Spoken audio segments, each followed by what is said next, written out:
મહારાજ વડતાલ ચોકમાં સભા કરીને બેઠા હતા. એમાં ફણેણીનો હુતાર મહારાજને દર્શને આવ્યો અને મહારાજે લીલા કરી મૂર્તિમાંથી તેજની કિરણો છોડ્યો. તે મંદિર ધર્મશાળા કાંઈ દેખાય નહીં, એકલા તેજના સમૂહ દેખાય. તે તેજ મધ્ય દિવ્ય સિંહાસન ઉપર મહારાજની મૂર્તિ એકલી દેખાય છે અને ફરતા અનંત કોટી મુક્તોની સભા છે. અતિ આશ્ચર્ય જોઈને પેલો હુતાર અહો અહો એમ કરે. આ મંદિર બની ગયા પછીની વાત છે. અહો અહો એટલે મહારાજ આમ તર્જની આંગળી નાકે મૂકીને એને ચૂપ રહેવાની સમસ્યા કરે એટલે પાછો બંધ થઈ જાય. વળી ઘડીક થાય ને ત્યાં પાછો કરે અહો અહો. આમ ઘણી વાર સુધી હાલ્યું.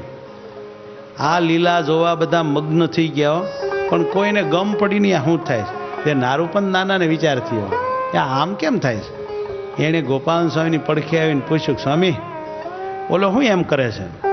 સ્વામી કે ખબર નહીં. એને બોલાવીને પૂછી. સ્વામી બધું જાણે તો એવો કે એને બોલાવીને પૂછી, અહીંયા કે હું વચમાં ઓહો કરે છે. તો એ બોલ્યો, તેજ નીકળે છે.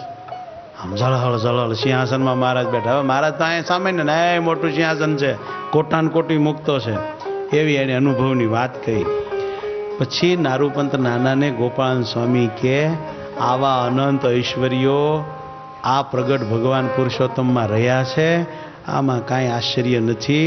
પણ આવા પુરુષોત્તમ નારાયણનો દ્રઢ વિશ્વાસ રાખજો એમ નારૂપંતને કીધું સ્વામીએ.